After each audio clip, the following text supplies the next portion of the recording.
There were 40 guests, fairy lights glowing over the backyard, music low, and everyone clinking glasses like we were the picture-perfect family. I stood there, smiling politely, holding a drink I hadn't even sipped, when my dad's voice cut through the air, sharp, loud, and humiliating. "Sara, it's time you sell that damn house. Your brother's loan isn't going to pay itself." My fingers froze around the glass. Conversations died. Every single person turned toward us.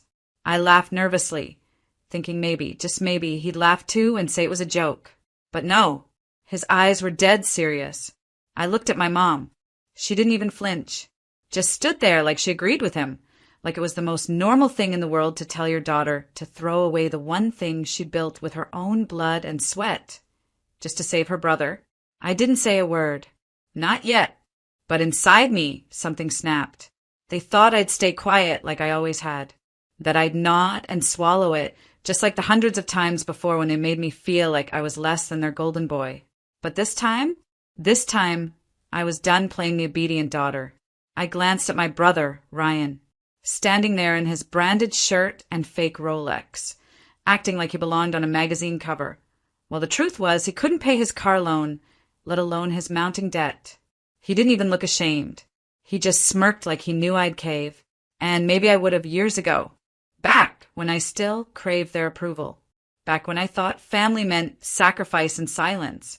But that version of me, she didn't exist anymore. I placed my glass down gently, pretending like I was calm. But inside, my heart was thundering. Not from fear, oh no, from restraint, because I wanted to scream. I wanted to yell at the top of my lungs about how unfair it all was. But I didn't. I just smiled and said the 7 words that made every single person in that backyard stop breathing. "Then start packing. You've got 30 days. My dad's face twisted. "What are you talking about?" I tilted my head, savoring the moment. "You really don't know, do you?" The crowd murmured. Whispers floated around. My mom looked confused. My brother's jaw clenched. I leaned in slightly, my voice cool. "You've been living in my house. And now, I want it back." Silence, so thick it hurt my ears. And as their faces turned pale under the string lights, I knew this was just the beginning. They thought they knew me, but I was about to do something no one had ever imagined.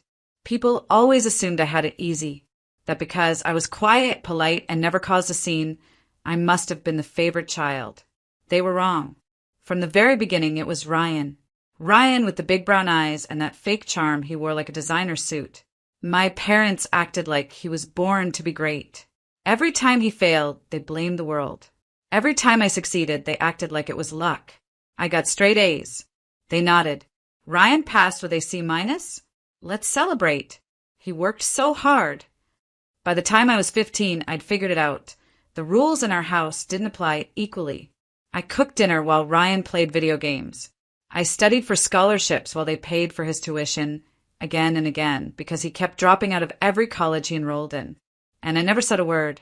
I worked 2 jobs through university. Came home late, feet aching, while Mom packed Ryan's favorite biryani for him because he was too stressed to cook. They drained part of their retirement fund to buy him a new car when his old one got repossessed.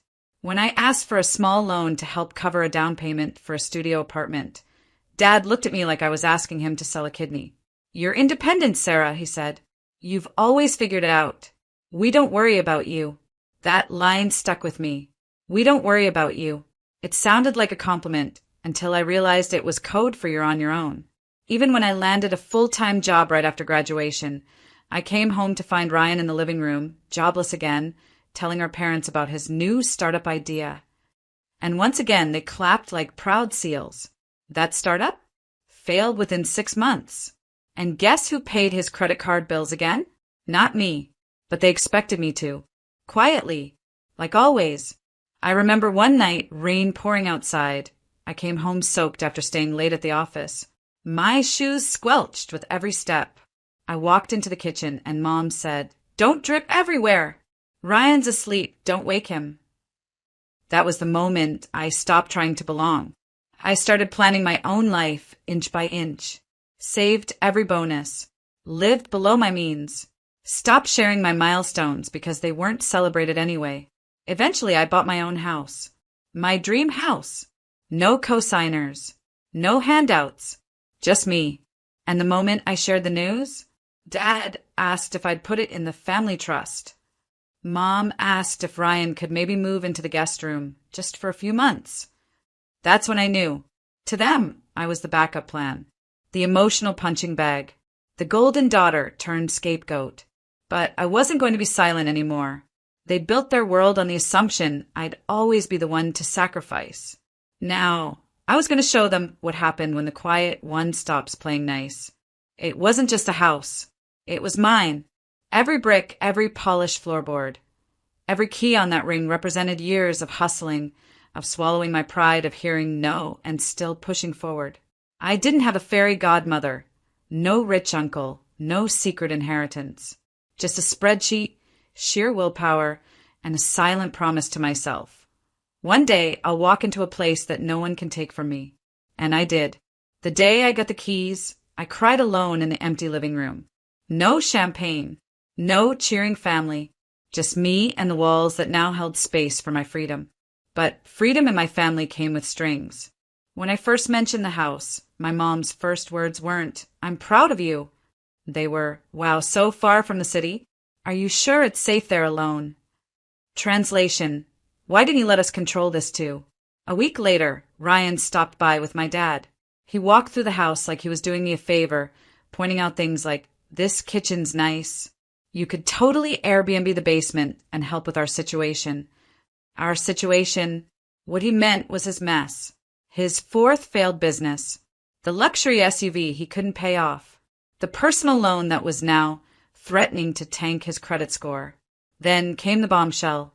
Dad sat me down and said, with all the fake calm in the world, "Look, sweetheart, we've always supported each other in this family. It's time you step up. Sell this place. Use the money to get Ryan back on his feet. Your turn to help, okay?" I stared at him, trying not to laugh or cry. My turn? As if I hadn't been silently helping my whole life while Ryan ran through every opportunity like it was a toy he got bored of. I nodded slowly. "Okay, I'll think about it." And they thought they'd won. But in my mind, something dark and razor-sharp had already started forming. I wasn't going to sell. Not even close. Instead, I made a quiet call to my real estate lawyer. I asked him how to set up a private LLC. I transferred the deed into it. Made sure nothing was traceable to me publicly. Then I made another call. To a property manager. I told them I was moving abroad for work and needed someone to handle the house.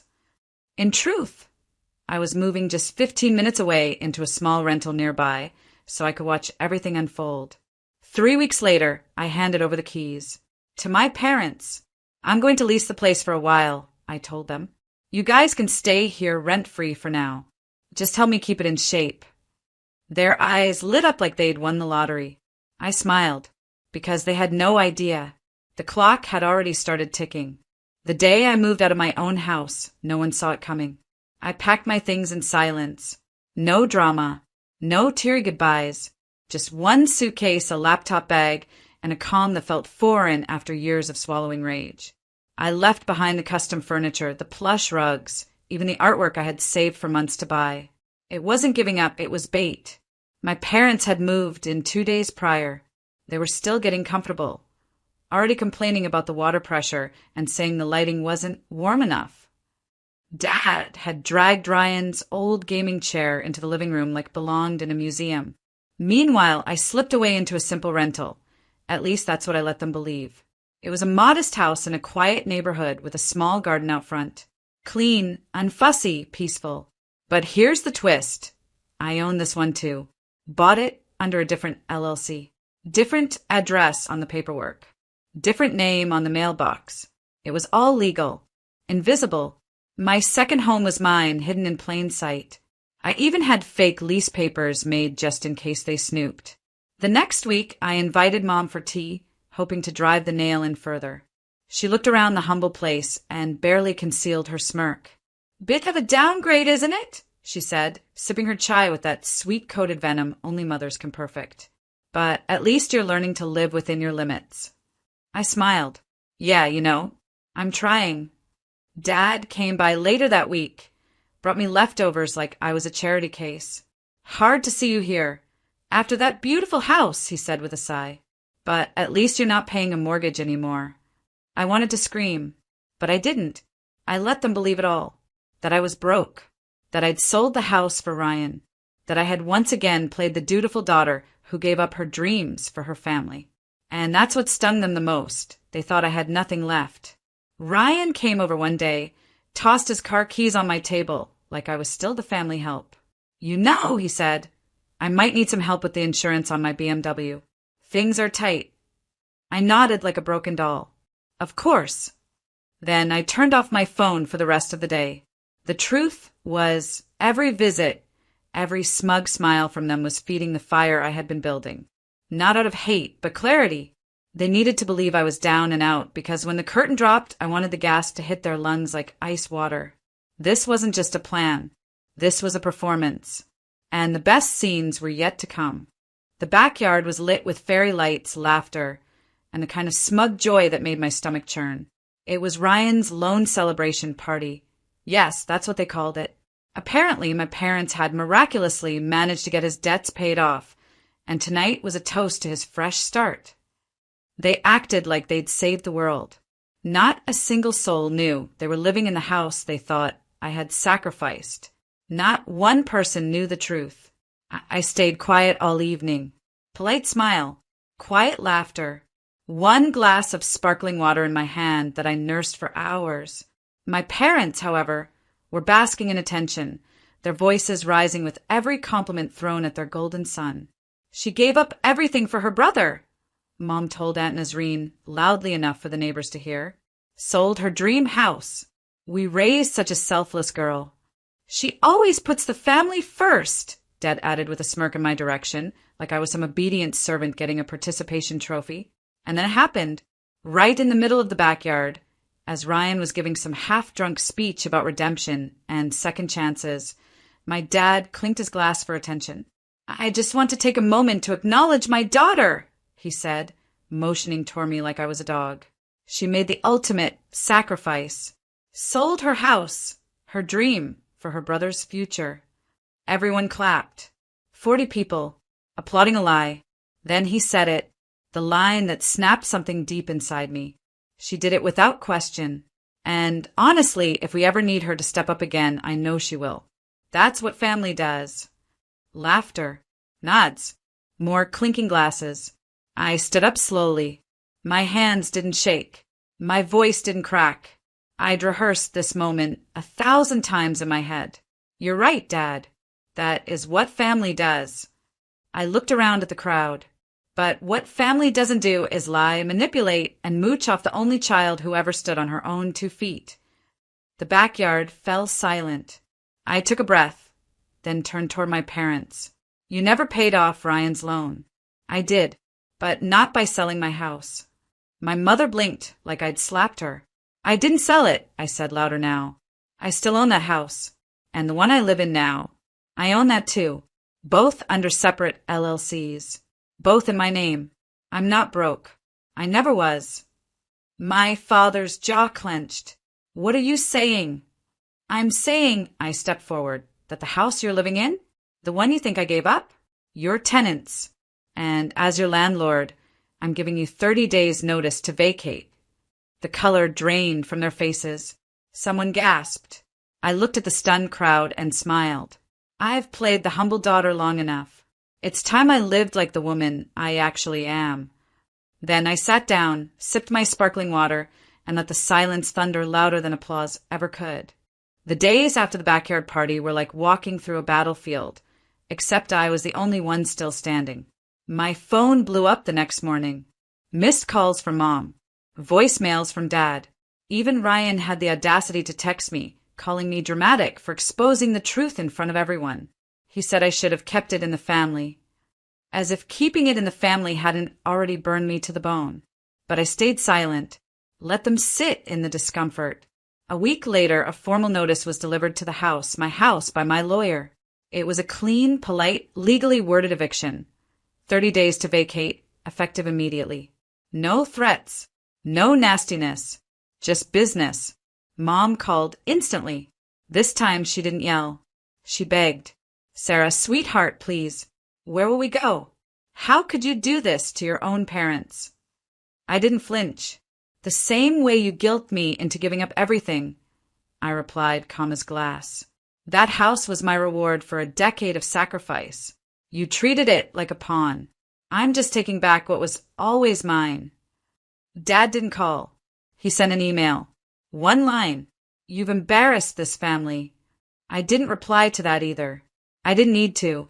Meanwhile, word spread like wildfire through the family. Aunties called to check in, which really meant gather gossip.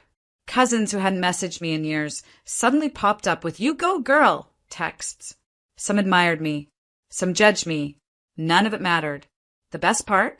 The tenants they had unknowingly mocked, my neighbors, started treating me differently. One even stopped me in the grocery store. You're the one who gave them 30 days, right? That was brave. I just smiled and nodded. Some debts can't be paid in silence anymore. 2 weeks before move out, I passed by the house. Dad was sitting on the porch, shoulders hunched. He looked smaller than I remembered, like the weight of entitlement was finally crushing him. I didn't stop. Instead, I drove past in my quiet car, windows up, music playing low. I wasn't looking for revenge anymore. I was honoring my own survival. Ryan tried once more, showing up at my rental doorstep. He had that fake soft tone he always used when he needed something. You've made your point, he said. But there are parents, Sara. You can't just kick them out. I can, I said firmly. And I am. He scoffed. You used to be so loyal. I tilted my head. No, Ryan. I used to be so blind. By the time the final week rolled around, the house was nearly empty. Furniture gone. Curtains taken down. The dream I had once built and offered as shelter to those who never deserved it was finally mine again, not just in name, but in power. And when day 30 came, I stood at the gate as they drove off. Not a word was exchanged, but their silence was louder than any apology they never gave. It didn't take long for Ryan's carefully spun web of lies to start unraveling. Turns out, being bailed out once just gave him the confidence to dig a deeper hole. Without my parents' roof over their heads or their fantasy that I'd always come through, they all began to feel what real pressure tasted like. And Ryan? He cracked first. It started with a phone call I wasn't supposed to hear. My co-worker Asha, whose cousin worked at the same finance firm Ryan claimed to be consulting for, spilled the truth over lunch. Sara, she said, leaning in like she was about to drop a bomb. Your brother never had a real job there. He was doing shady referral work under the table. Word is he's being investigated for using client names to apply for private loans. I blinked. What kind of loans? The kind that need someone else to foot the bill when things go south. I shouldn't have been surprised, but it still hit me like ice down the spine. The golden boy? He'd been a walking debt grenade this entire time. 2 weeks later, I got an email from a lawyer I didn't recognize, apparently one of Ryan's former investors. He was listed as a co-guarantor on a loan Ryan had forged. My name had popped up in their digging. The only reason I wasn't involved? Because, thank God, I'd legally separated all assets under LLCs years ago. Every house, every penny, untouchable. I forwarded the email to my own attorney and blocked the number. By the end of that month, Ryan's car was repossessed, his bank account frozen, and his face on a local news report about small-scale financial fraud. It was surreal watching the TV screen show his mugshot while my parents sat in their rental apartment, one they could barely afford on their pensions. Mom called, crying. This family is cursed, she sobbed. Why is this happening to us? But I didn't respond with pity. I responded with truth. This isn't a curse, Mom. This is consequence. You treated Ryan like a prince and me like a purse. And now he's bankrupt, morally and financially. Dad never called. He was too proud. But I heard from Uncle Tamor that he'd been asking around about legal ways to sue his daughter. I almost laughed. Sue me? For what? Owning my life? They lost the illusion that Ryan would ever be their redemption. And without that illusion, their carefully constructed kingdom, built on denial, lies, and favoritism, collapsed. The irony? The very daughter they once dismissed had become untouchable. And the son they crowned? He was now nothing but a headline. And yet, even as they watched everything fall apart, they never said thank you. Never said sorry. Not once. But I didn't need their apology anymore. Because the truth had done what years of begging never could. It made them feel what it was like to be powerless. And that was justice enough for me. 6 months later, I stood in front of tall glass windows overlooking the ocean, barefoot, coffee in hand, and peace wrapped around me like silk. The sun was warm on my face, and for the first time in years, I wasn't bracing for the next blow. I was simply living. The house wasn't just beautiful. It was a masterpiece I designed myself. Every tile, every piece of art, every quiet corner, it reflected me. Not the daughter who was guilt-tripped into silence. Not the sister who was overlooked. But the woman who finally chose herself. And the best part? They had no idea. To them, I was still renting a modest house after my supposed fall from grace. They thought I'd let go of everything. What they didn't know was I'd only let go of them. A friend of my mother's, an Andy who always had more opinions than manners, saw me leaving a private business event one night. She saw the car, the press, the photographer taking photos for a Women in Leadership feature. The next day, I got a message from my mother. We didn't know you owned your own company, or 3. Followed by, your new house, is it the one from that magazine shoot? No apology. No, we were wrong. Just the stunned realization that the daughter they once treated like an ATM had become a force of nature, and they weren't even part of the story anymore. It was poetic. Ryan tried to reappear too. After his legal fallout and public disgrace, he was doing freelance consulting, which was just code for begging people to trust him again. He emailed me, "Hey sis, maybe we could grab coffee sometime? Talk. Catch up." I stared at the screen for a moment, then deleted it. No reply. No need. Because here's the thing, this wasn't a revenge story. This was a rebirth. I had built more than a business. I had built freedom. My team respected me. My clients trusted me. I mentored young women who reminded me of my younger self. Hungry, capable, and tired of being told to be quiet. My final move wasn't to destroy them. It was to become someone they'd never reach again. At a charity gala weeks later, I accepted an award for community entrepreneurship. The room was full of leaders, mentors, people who saw me for who I really was. As I stepped off the stage, a woman approached me. Slightly older, tearful, a mother of 2 daughters. "You give people like us hope," she whispered. That was the moment I knew. Everything I went through, the betrayal, the heartbreak, the silence, it wasn't in vain. It had carved me into someone unbreakable, someone real. They underestimated me, but I never did. And now, I was no longer the golden daughter they dismissed. I was the woman they could never forget.